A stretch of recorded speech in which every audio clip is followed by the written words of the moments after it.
오늘 아침 함께 나눌 하나님 말씀은 다니엘서 6장 10절 말씀입니다. 제가 말씀을 읽겠습니다. 그런데 다니엘은 그 조서에 도장이 찍힌 것을 알고도 자기 집에 들어가 자기 방에서 예루살렘을 향하여 창문을 열고 전에 하던 대로 하루에 3번씩 무릎을 꿇고 기도하며 자기 하나님 앞에서 감사를 드리더라. 아멘. 오늘 본문에 등장하는 다니엘은 참 성실하고 유능한 사람이었습니다. 지금 다니엘은 나이도 많았고 유대인인데다가 과거 바벨론 왕조에 충성했던 불리한 조건을 가지고 있었지만 그의 유능함과 성실함 때문에 왕조가 새로이 바뀐 후에도 새로운 나라의 총리 자리에 오르게 됩니다. 바벨론을 정복하고 새 왕조를 세운 다리오 왕은 당시에 3명의 총리를 두었는데 그 세 총리 중에서도 다니엘을 가장 신뢰했고 그를 최고 높은 자리에 앉히려 했습니다. 그리고 이 소식을 들은 귀족들은 다니엘을 시기하고 질투합니다.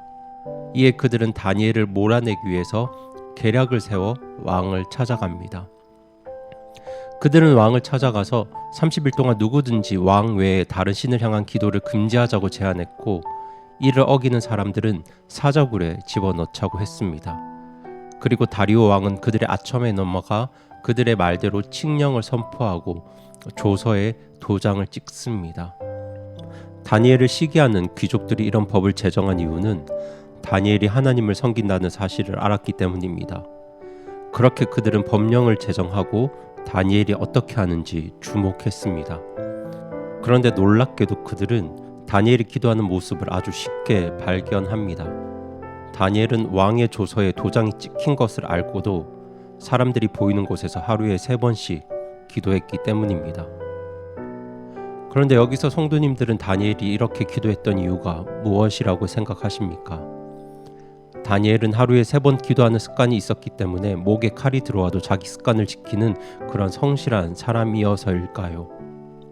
아니면 다니엘은 아직 은밀한 곳에서 기도하라는 예수님의 말씀을 잘 몰라서 사람들이 다 보도록 기도를 했을까요? 아니면 다니엘이 30일 동안 기도를 하지 않거나 혹은 30일 동안 사람들이 보지 않는 곳에서 은밀하게 기도를 한다면 하나님께서 다니엘을 버리시기 때문에 다니엘이 그렇게 보이도록 기도한 것일까요? 어쩌면 이런 다니엘의 고집스러운 기도는 다니엘의 주변 사람들까지 위험에 빠뜨리는 아주 이기적인 행동이 될 수도 있었습니다. 더군다나 이해하기 어려운 부분은 오늘 본문에 등장하는 다니엘의 기도가 자신을 위험으로부터 구해달라는 내용이 아닌 것입니다. 다니엘은 지금 기도를 드리고 있는데 그의 기도는 하나님 앞에 감사를 드리는 기도였습니다. 지금 당장 사자굴에 들어가게 생겼는데 다니엘은 지금 하나님께 감사를 드리는 기도를 하고 있습니다. 여러분은 이런 다니엘의 기도가 쉽게 이해가 되시나요?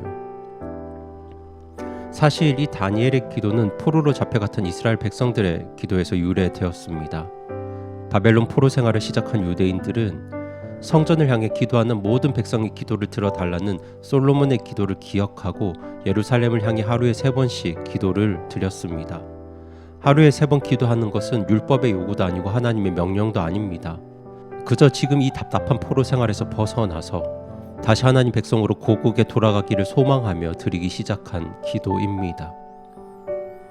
어린 시절 바벨론의 포로로 잡혀왔다가 이제 고령의 나이가 된 다니엘은 평생을 그렇게 이스라엘의 회복을 위해 기도를 했습니다.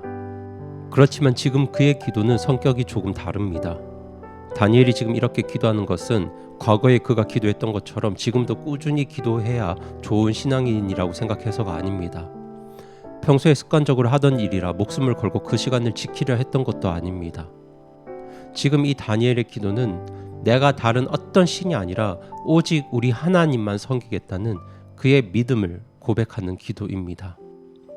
나 외에 다른 어떤 사람에게나 신에게도 구하지 말라는 다리오 왕의 법령 앞에서 오직 하나님만 섬기겠다는 다니엘의 믿음의 행위요 신앙의 고백입니다. 이런 믿음을 가진 다니엘은 그 다리오 왕의 법령 앞에서 30일만 기도를 멈추자는 생각을 할 수 없었습니다. 30일만 사람들이 보지 않는 곳에서 은밀하게 기도하자고 생각할 수 없었습니다. 지금 다니엘은 기도하는 습관을 멈출 수 없어서 기도한 것도 아니고 기도해야 환난과 고난을 피할 수 있겠다 싶어서 기도하는 것도 아닙니다. 지금 다니엘은 목숨을 걸고 자신의 신앙을 고백하고 있는 것입니다. 저 다리오 왕이 나의 하나님이 아니라 나의 주가 아니라 오직 이스라엘의 하나님만이 내 하나님이요 나의 주님이시라는 그 믿음을 고백하고 있는 것입니다. 그것을 성경에서는 다니엘이 하나님께 감사했다고 표현합니다. 여기서 이 감사는 지금 내가 처한 상황에 대한 감사도 아니고 형통해서 드리는 감사도 아닙니다. 이 감사는 여호와 하나님께서 나의 하나님이 되시고 나의 반석이 되시고 나의 구원이 되심을 고백하는 감사입니다. 그래서 다니엘은 노년의 몸을 이끌고 예루살렘 쪽으로 열린 창문 앞에서 무릎을 꿇고 하나님께 감사의 기도를 드리고 있는 것입니다. 지금 그 노년의 다니엘의 모습이 말할 수 없이 감동적인 이유는 60년 동안 한결같이 기도했던 그의 성실함 때문이 아니라 다리오가 주인인가 하나님이 주인인가를 결정해야 하는 그 위기의 상황에서 다리오를 주인으로 선택해야 남은 여생이 평안할 것 같은 그 엄청난 유혹 앞에서 죽음을 감수하면서까지 오직 하나님만이 나의 주님이십니다 라고 고백하는 하나님을 향한 그의 믿음 때문입니다. 지금 다니엘의 기도는 내가 성공하든지 실패하든지 내가 형통하든지 아니면 어려움에 처하든지 그 어떤 경우에도 오직 하나님만이 나의 주님이십니다 라는 그의 놀라운 믿음의 고백이었습니다. 이 고백이 오늘 우리가 예배를 멈추어서는 안 되는 가장 중요한 이유입니다. 우리는 지금 코로나로 인해 모든 성도가 함께 한자리에 모여서 예배를 드리는 것에 제약을 받고 있습니다. 그래서 어떤 분들은 집에서 비대면 예배를 드리기도 하고 어떤 분들은 예배당에 오셔서 예배를 드리기도 합니다.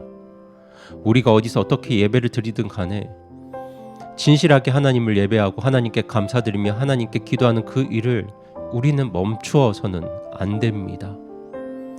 그것이 오직 하나님만이 나의 구원이시오 나의 주님이시라는 우리 믿음의 고백이기 때문입니다. 왕의 조서에 도장이 찍힌 것을 알고도 멈추지 않는 기도로 하나님을 향한 믿음을 고백했던 다니엘처럼 지금 세상이 교회를 따가운 눈초리로 보고 있지만 어쩌면 앞으로 그리스도인으로 살아가는 것이 예전보다 더욱 피곤하고 힘들 수도 있겠지만 우리가 하나님을 향한 예배를 멈추지 않고 하나님을 향한 기도를 멈추지 않고 하나님을 향한 감사를 멈추지 않으므로 하나님을 향한 우리의 믿음을 담대하게 고백하는 우리 성소침례교회 성도님들 한 분 한 분이 되기를 바랍니다.